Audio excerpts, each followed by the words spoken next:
Nah, pakein gula dikit Kiai. Iya.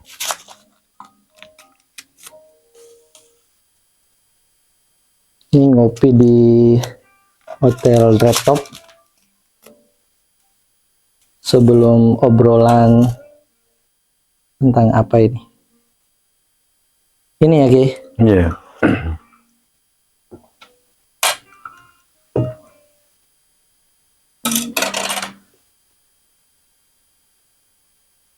Nah, ini kopinya.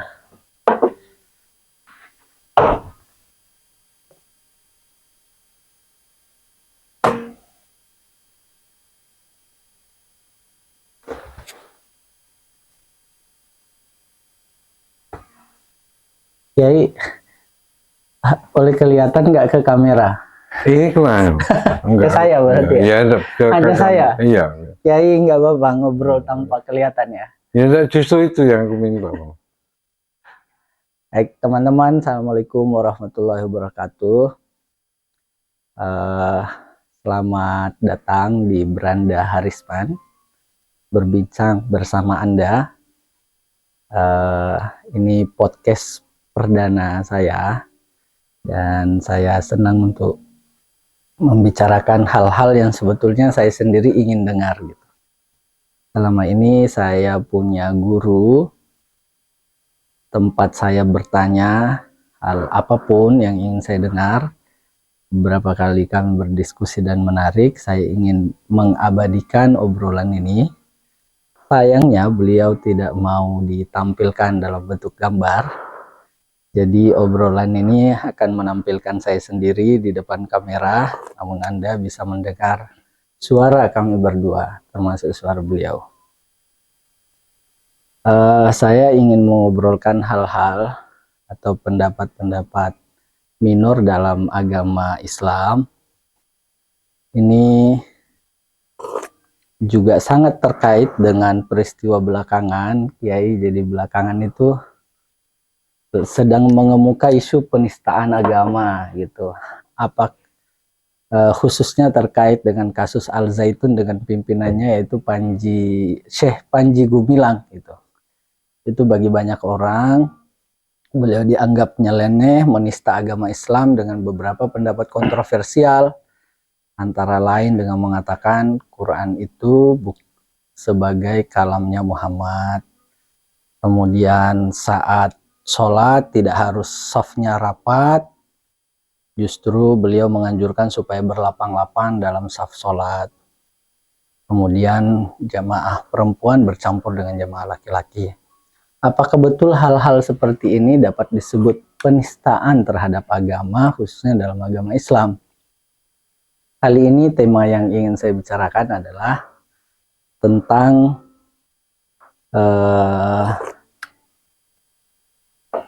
bahwa Nabi Muhammad itu adalah Nabi yang terakhir. Dalam pembacaan saya, ini juga terdapat perbedaan pendapat. Ada yang mengatakan Muhammad itu betul Nabi terakhir, ada yang mengatakan tidak, bukan Nabi terakhir gitu. Kita akan mengulik dari Kiai. Perkenalkan nama beliau, saya menyebutnya Kiai saja, dan beliau tidak ingin disebut namanya siapa, tapi Anda akan mendengar suaranya. Dan selain tema tadi juga satu tema lagi yang jika memungkinkan juga akan kita bicarakan tentang bagaimana sosok Maryam sebagai ibu dari Isa, atau dalam agama Kristen beliau disebut Bunda Maria sebagai ibu dari Yesus. Baik, Kiai, ini ngobrol santai aja. Seperti biasa kita ngobrol. Maaf agak serius dikit, tapi saya usahakan sesantai mungkin. Kiai, jadi keyakinan orang Islam pada umumnya itu Muhammad sebagai nabi dan rasul terakhir. Tidak boleh ada pendapat selain itu. Bagi orang awam, jika ada yang berpendapat selain itu menista agama. Bagaimana menurut Kiai? Oke, terima kasih. Sepanjang pemahaman kami, belum tidak ada penistaan agama, itu nggak ada. Tidak ada? Tidak ada, karena agama itu tidak bisa dinistakan. Nggak bisa dinistakan. Karena itu Saking mulianya Pak, Ya, bagaimana? bahwa soal agama itu kan soal Allah, masa Allah dinistakan. Oh, Gitu. Itu sama. soal Oke. agama itu adalah di mata kami itu soal Allah. Karena innatina indallahi ya al-Islam. Islam itu bukan sebuah nama loh ya. Tapi Oke. secara generik itu penyerahan total kepada Allah. Oh, al-Islam itu Iya, penyerahan. penyerahan nama generiknya. Penyerahan, kedamaian, ketundukan semua malah milik dan diarahkan kepada Allah. Oh, Nah, itu agama. agama Islam seluruh itu Iya, kedudukannya. iya. Semua agama loh ya. Semua agama. Iya, semua agama. Kalau yang beda itu hanya segi syariahnya. Oke. Artinya dan paling nyata syariah itu adalah tata cara sholat kalau bahasa kita, tata cara penyembah dan tata cara bagaimana menyelesaikan orang mati. Oh, Kalau oke. kita dikubur mungkin dalam aturan yang lain justru malah diberdirikan atau di mana, gimana atau dibakar atau apa. Itu yang paling nyolok syariat itu di situ. Oke. Jadi cara sholat, sembahyang atau cara bagaimana kita melakukan puji dan puja kepada Allah sama bagaimana kita menyelesaikan jenazah orang yang sudah mati. Itu yang nyolok. Oke. Yang berbeda syariatnya. Iya, itu yang paling mencolok dua hal itu iya, ya. itu mencolok, Tata ya. cara memuji Tapi Tuhan. semua agama sesungguhnya itu al-Islam. Semua agama loh. Semua Ya. agama. Iya. Karena Disebut istilah Islam al-Islam. itu bagaimana mengajak hidup damai, ketundukan, kepasan kepada Allah Subhanahu wa taala. Itu inti agama itu di sana. Sehingga itu semua adalah indah Allah. Milik Allah. Wah, ini Gitu. pernyataan yang jarang saya dengar Betul. malah ya. Tuh, kaitannya dengan apakah Rasulullah itu akhir penutup ya Oke. dari nabi-nabi. Izinkan kami mungkin beda pendapat dengan pendapat yang mayoritas. Ya, ya. Bagaimana? Sebenarnya kata-kata itu muncul dari surah Ahzab kalau nggak salah. Maka Muhammadin aba ahadim risaluk walakin Rasulullah wa khataman nabiyyin. Wa khataman nabi. Nah, kata-kata khataman nabi ini memang kebanyakan mayoritas memberikan arti khatam di situ pemungkas, penutup. Oke. Pada Ya. kami izinkan kami memberikan arti yang lain. Khatam bisa dibaca khotim, bisa khotamun. Arti asal lafaz khatam itu ada cincin. Asalnya Asal cincin. khotam. Jadi kalau dimudahkan kepada an-nabiyyin ya, itu ya sama naik cincin para nabi, cincin pengesah dokumen. Nah, apapun Rasul apa akan teresahkan oleh Rasulullah SAW. Itu maksud saya. Pengesah ya. Cincin pengesah. Bukan penghias. Bukan penghias. Waktu dikatakan ya boleh saja, tapi bukan arti pemungkas pengakhir dari. Kenapa saya memberikan pengertian semacam hak untuk menurut Rasul itu hak Allah. Masa kita harus membatasi hak Allah? Kok hebat kita. Prerogatif. Bukan prerogatif ya, karena ya memang itu hanya milik Allah, Tuhan, Allah. Sepenuhnya hak Tuhan. Iya. Masa kita batasi? Karena mengutus Rasul atau tidak itu urusan Allah. Masa kita harus membatasi? Enggak patut Allah. Kita membatasi itu. Dia tidak patut.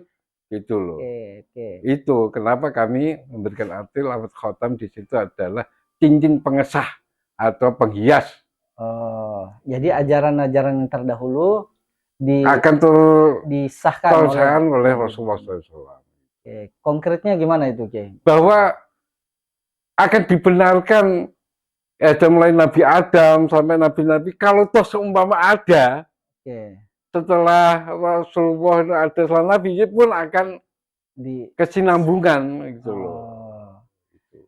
Nabi Muhammad itu pengesah baik untuk Nabi yang membawa ajaran sebelumnya maupun setelahnya, jika ada gitu. Iya, jika ada. Gitu. Tapi yang perlu digarisbawahi bahwa mengutus itu hak Allah. Oke. Ya, masa Allah kita batasi? Oh, jangan ya Rasulullah. Jangan menurunkan lagi ya, masa harus gitu. Iya. Dengan begitu menjadi tidak tabu ya, Kiai. Kalau kemudian ada yang mengklaim, misalnya saja sebut saja Mirza Ghulam Ahmad disebut sebagai nabi dalam ajaran Ahmadiyah, itu tidak tabu. Kiai? Tidak tabu sebetulnya. Tidak sampai menista agama. Tidak, biarlah sejarah yang akan menguji kan gitu aja. Apa betul Mirza itu nabi? Iya, kembali kepada orangnya yang mengenal Mirza ya. Ajaran-ajarannya apa gitu. Oke. Gitu loh. Tapi artinya itu tidak menistakan agama loh, karena agama nggak bisa dinistakan Ya, bisa gara-gara dinistakan. mengklaim salah satu pihak orang gitu. Oke. Intinya bahwa kiai bisa menerima kalau kemudian ada yang mengklaim dirinya nabi, itu tidak menutup kemungkinan benar ya. Iya, artinya itu tidak sampai delik menistakan agama. Tidak sampai menistakan agama. Itu. Oke.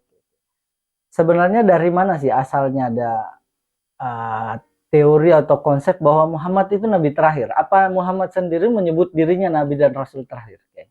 Ya itu karena tadi berangkat dari surat Al-Hijab tadi. Khataman nabiyin. Khataman karena. Tapi hadis misalnya adakah yang Nabi mengatakan dirinya memang penutup para nabi? Terlepas apa hadis itu sahih, mutawir atau tidak, memang ada wakhataman nabiyyin itu aila nabiyya ba'di. Itu penjelasannya dari Nabi sendiri atau oleh sahabat? Oke. Perlu ditelusuri itu. Oke. Tapi rata-rata wakhataman aila nabiyya ba'di. Oke. Gitu. Tapi ulama-ulama kita ada yang berpendapat berbeda, tidak mengatakan bahwa itu maknanya la nabiyya ba'da Muhammad gitu. Tidak ada, sepanjang bacaan kami nggak ada. Oke. Rata-rata la nabiyya ba'di, pokoknya tidak ada sejenis nabi pun setelah Rasulullah SAW Muhammad. Karena itulah kebanyakan berpendapat itu tidak, Nabi Muhammad adalah nabi terakhir ya. Iya gitu. Kan juga ada hadis bahwa yang maknanya kurang lebih Nabi mengatakan saya diutus itu permisalannya seperti satu batu bata dalam satu bangunan dinding. Bahkan gitu. ada lagi hadis li khamsatu asma'in. Wa anal aqi wa ana Muhammad wa ana Muhammad wa ana khotam. Di situ wa ana khotam diartikan la nabiyya ba'di. Oke. Ya. Tetapi kembali ke makna tadi ya, bahwa khatam itu bisa bermakna cincin. Makna dasarnya adalah cincin. Dan beliau menjadi pengesah. Pengesah itu artinya karena zaman dahulu pengesahan kayak stempel zaman sekarang itu pakai cincin kan. Nah, gitu. Makanya pakai kata khotam. Baik. Ambil diminum dulu kopinya, guys. Oke. Isu yang kedua, jadi selama ini yang dipahami oleh mayoritas umat Islam dan termasuk saya juga memahami sampai belakangan ini bahwa Maryam itu melahirkan Isa tanpa suami gitu. Secara biologis itu seperti tidak bisa dinalar begitu Kiai. Tapi ajaran agama mengatakan demikian. Bagaimana kita menyikapi? Apa betul ada manusia yang bisa lahir tanpa bapak gitu? Bagaimana Maryam bisa hamil gitu? Apakah malaikat yang kemudian menghembuskan sesuatu ke perut Maryam tiba-tiba hamil? Dalam pembacaan saya lagi izinkan saya berbeda pendapat ya. Oke. Jadi kelahiran Isa itu ya sebagaimana kelahiran makhluk-makhluk yang lain, manusia yang lain. Jadi lewat pertemuan antara ovum dan sperma. Yang menjadi masalah sekarang ini kan siapa sih suami daripada Maryam? Nah, memang Maryam itu di Al-Quran itu orang yang sangat solihah, bahkan tempat ibadahnya aja, di mihrabnya aja khusus dibuat oleh Zakaria. Oke. Memang wanita yang sangat solihah ya. Tapi yang menjadi masalah siapa suaminya Maryam sehingga punya anak namanya Isa. Menurut Kiai, Maryam punya suami? Punya. Bukan tanpa suami lalu mengandung dan melahirkan anak? Bukan, ya ada. Yaitu Yusuf. Namanya Yusuf. Ya. Jadi kelahiran Nabi Isa sebagaimana kelahiran nabi-nabi yang lain. Itu melalui pernikahan ya? Iya. Maryam menikah dengan Yusuf. Iya. Yusuf itu siapa? Apa statusnya waktu itu? Keluarga, tetangga? Ya, orang lain atau orang yang bukan keturunan apa-apa. Karena tidak punya catatan tokoh sejarah, sehingga dia tidak banyak dikenal. Oke. Bahkan ada yang mengatakan Yusuf itu tukang kayu, maka Yusuf An-Najjar. Oh, Yusuf An-Najjar. An-Najjar artinya tukang kayu ya. Tukang. Ya. Presiden Jokowi juga dulu tukang kayu. Jadi, tapi dalam Al-Quran sendiri nama Yusuf tidak disebut ya, Guys? Tidak ada. Karena yang mengangkat kederajatan itu yang akan dikisahkan adalah Maryam. Sehingga tidak disebut. Bukan berarti Isa nggak punya bapak. Oke, tapi urgensinya untuk disebut Maryam. Tidak begitu urgen gitu ya, maksudnya. gitu. Tapi keterangan itu kita bisa dapatkan di mana? Ada tafsir Ada tertentu. tafsir semacam itu. Tafsir Maulana Muhammad Yusuf. Maulana Muhammad Ali. Maulana Muhammad Ali. Ya. Itu disebut di bahwa Maryam itu punya suami, dia menikah, begitu ya. Ya gitu. Tidak tepat juga kalau bilang Maryam itu melakukan pergundikan. Itu justru tidak. Waktu itu tujuan kaum Yahudi itu. Oh, Yahudi mengatakan begitu ya. Lalu Maryam kan dalam Quran disebut membantah. Iya. Membantah. Oke. Justru seharusnya kita sebagai umat Islam itu mengambil jalan tengah. Bagaimana itu? Jalan tengahnya bahwa Maryam itu bukan melakukan gundik, ya, dan bukan kalau Isa itu adalah lahir tanpa bapa. Tengah-tengahnya bahwa Isa itu seperti nabi-nabi yang dulu, dia lahir dari pertemuan sperma dan ovum lewat ibu yang sangat solehah yang bernama Maryam, kan gitu. Berarti hal itu disalahkan dengan pembacaan saya loh ya. Inna masalah Isa indawaka masalah Adam.